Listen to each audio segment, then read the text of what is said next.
Hello my friends, ఇప్పుడు నేను sambar recipe చేసి చూపిస్తాను నా పద్ధతిలో. మీకు నచ్చితే ట్రై చేయండి. దీనికి ఒక స్టోరీ ఉందండి. అవును, దీనికి కూడా ఒక స్టోరీ ఉందన్నమాట. ఫస్ట్ పచ్చిమిర్చి వేసుకోవాలి, తర్వాతకి ఆనియన్స్, పచ్చిమిర్చి తర్వాత ఆనియన్స్ పొడిగా కట్ చేసుకోవాలండి. అప్పుడే బాగుంటాయి. సన్నగా కట్ చేయొద్దు. సాంబార్లోకి, చారులోకి, దేంట్లోకైనా ఓన్లీ మనం ఫ్రై చేసే వాటిలో సన్నగా కట్ చేసుకోవాలి.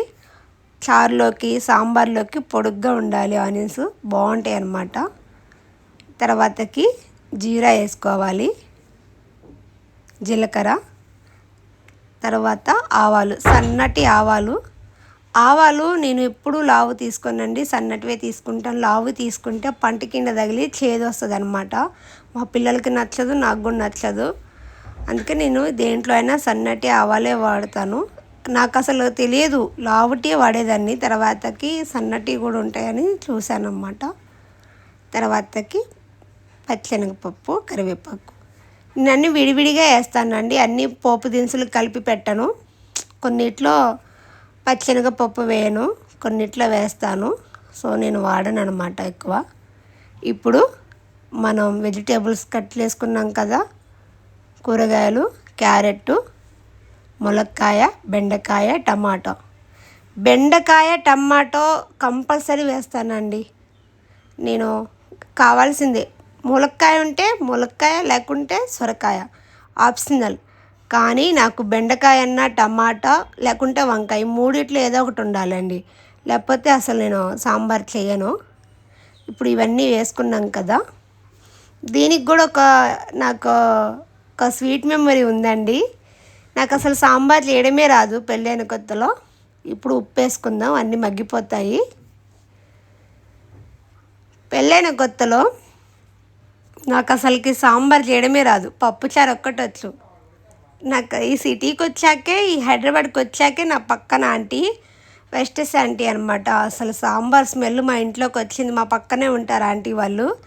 వాళ్ళ కొడుకు, కోడలు జాబ్కి వెళ్తారనమాట. ఆంటీ ఒక్కరే ఉంటారు ఇంట్లో.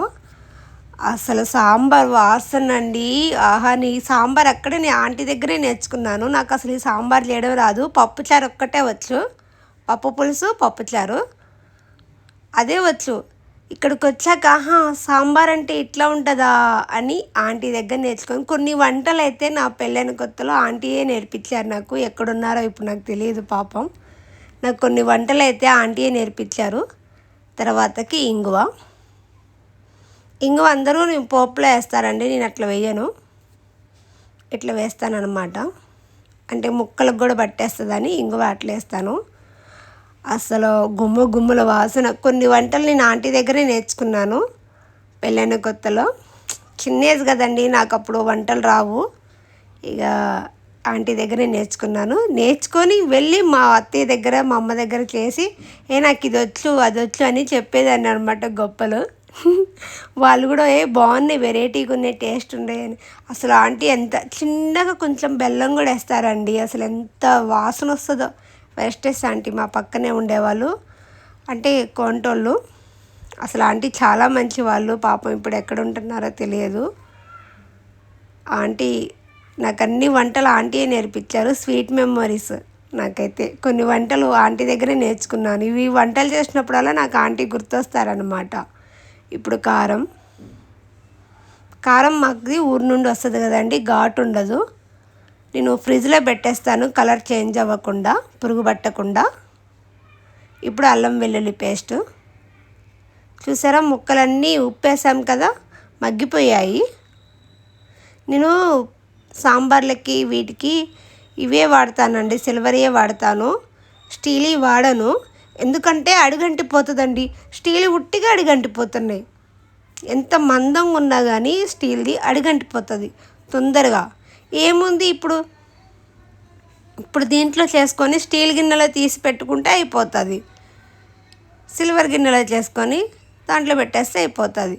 ఇప్పుడు నిమ్మకాయ సైజు అంత చింతపండు నానబెట్టుకొని, నిమ్మకాయ అంత సైజులో చింతపండు నానబెట్టాను కదా, ఆ రసం అంతా చింతపండు రసం పిండేస్తున్నాను. ఎక్కువ పులుపున్నా బాగోదండి సాంబారు, అందుకే నేను చింతపండు కొంచెమే నానబెట్టాను. ఎప్పుడైనా సరే, ఏదైనా సాంబార్ అనే కాదు, చారైనా సరే ఇదొక టిప్ అండి నేను నేర్చుకుంది. ఇప్పుడు ఉప్పు, మనం చింతపండు తక్కువ వాడాలండి. మన ఏజ్ ఖరాబ్ అవుతుంది, అంటే స్కిన్ మొత్తం ముడతలు వచ్చేస్తాయి, కిడ్నీలు కూడా ఖరాబ్ అవుతాయి. ఎక్కువ చింతపండు తినకూడదంట. నాకు తెలిసి చూశాను కొన్ని వీడియోలలో, చింతపండు ఎక్కువ తినకూడదంట, తక్కువ తినాలంట చింతపండు. వారంలో ఒక్కసారే చింతపండు ఎక్కువ యూజ్ చేస్తే మన స్కిన్ ఖరాబ్ అవుతుందంట, ప్లస్ అది కిడ్నీలు కూడా ఖరాబ్ అయిపోతాయంట. చాలా తక్కువ తినాలంట చింతపండు. పులుపు అస్సలు ఎక్కువ తినొద్దు. సి విటమిన్ దేంట్లో ఉంటుంది ఎక్కువ? మనం నారింజ, తర్వాతకి కొన్ని ఆనియన్స్ వేసుకుంటున్నాను అనమాట. లెమను, వాటిలలో సి విటమిన్ ఉంటుంది. చింతపండులో ఏమంత ఎక్కువ ఉండదండి. తర్వాతకి కొన్ని ఆనియన్స్ అంటే ఎక్కువ మగ్గని ఇవ్వకుండా. ఇప్పుడు చూసారా సాంబార్ అంతా దగ్గరకు వచ్చేసింది. చూడండి కలర్ఫుల్గా ఎంత బాగుందో. మొత్తం ముక్కలన్నీ మంచిగా ఉడికిపోయాక, ఆ ఉప్పు కారం అంతా పట్టేశాక, తర్వాతకి మనం నేను పప్పు కుక్కర్లో ఉడకపెట్టాను అనమాట. ఫస్ట్ నుండి ఇదే ఎట్లే చేస్తానండి నేను. తర్వాత యూట్యూబ్ వచ్చి చూశాను, చాలా రకాలుగా చేస్తున్నారు సాంబారు. మనం ఎన్ని రకాలు చేసుకున్నా ఇదే పద్ధతి బాగుంటుందండి. ఇందో ఒక వెరైటీగా చేసి చూపిస్తున్నారు. సింపుల్గా మనం ఎలా తింటామో అలా చేసుకొని తింటే బెటర్. వెరైటీలో చేసి దాన్ని ఖరాబ్ చేయకుండా మనకు వచ్చినట్టు సింపుల్ పద్ధతిలో చేసుకొని తింటే బాగుంటుంది. చూసారా, ఇప్పుడు నేను వేసాను కదా పప్పు, చిన్న పప్పు కూడా బాగా మెత్తగా ఉడకకూడదండి, ఎక్కువ కూడా వేయద్దు. తర్వాత సాంబార్ పౌడర్, ఇది కంపల్సరీ వేస్తానండి. ఎంటీఆర్ సాంబార్ పౌడరు స్మెల్ బాగుంటుంది, టేస్ట్ కూడా బాగుంటుంది. కొంచెం వేసాను, ఎక్కువ వేయను. తర్వాతకి ఉప్పు, అంతే. చాలా సింపుల్. అసలు ఇంట్లోనే ట్రై చేస్తాను, కానీ ఇక సాంబార్ పౌడర్ వేస్తే ఇంకా మంచి టేస్ట్ వస్తుంది. ఇప్పుడు ధనియాల పౌడర్ వేస్తున్నాను, ఇంట్లో తయారు చేసుకున్న ధనియా పౌడర్ కంపల్సరీ వేస్తానండి. గరం మసాలా వేరే ఉంటుంది, ధనియా పౌడర్ వేరే ఉంటుంది. ఇప్పుడు స్టవ్ ఆఫ్ చేసేసాను, అంతే. మా పిల్లలకి పెట్టిస్తున్నాను అనమాట అన్నం. అవి మిర్చి నేను ఇంట్లోనే చేశానండి. సాంబార్ చూడండి, మా పిల్లలకి గట్టిగా ఉండవద్దు సాంబారు, మరీ లూజ్ ఉండొద్దు, నీళ్ళలాగా ఇలా ఉండాలన్నమాట. క్వాంటిటీ బాగుంటుంది మా పిల్లలకి. అప్పడాలు, మిర్చి, ఈ మిర్చి నేనే ఇంట్లో తయారు చేశానండి. ఇవి సాంబార్లోకి పప్పులోకి బాగుంటాయని నేను వీడియో తీస్తున్నానని మా పిల్లలు సిగ్గుపడుతున్నారు. ఇష్టం ఉండదు వాళ్ళకి వీడియో ముందు రావడం. మా చిన్నోడు పెట్టుకోకముందే, అన్నం తినకముందే అప్పడాలు తినేస్తున్నాడు. మా పిల్లలు చాలా ఇష్టం అండి సాంబార్, రోజు పెట్టినా తినేస్తారు. సాంబార్ ఎక్కువే చేస్తానండి, తెల్లారికి కూడా బాగుంటుంది. ఫ్రిడ్జ్లో పెట్టుకొని తింటే కొంచెం దగ్గరకు వచ్చి ఉంటుంది, బాగుంటుంది. అవి మజ్జిగ మిరపకాయలు నేనే చేశానండి ఇంట్లో. అప్పడాలంటే బయటవి, మజ్జిగ మిరపకాయలు నేనే ఇంట్లో తయారు చేశాను. కంపల్సరీ మజ్జిగ మిరపకాయలు ఉండాలండి. నేను ఏ సీజన్ వామ్ మిరపకాయలు లేకుంటే మజ్జిగ మిరపకాయలు మా ఇంట్లో ఉండాల్సిందే కంపల్సరీ. సరేనా? ఈ వీడియో నచ్చితే లైక్ చేయండి, సబ్స్క్రైబ్ చేసుకోండి ఫ్రెండ్స్ ప్లీజ్.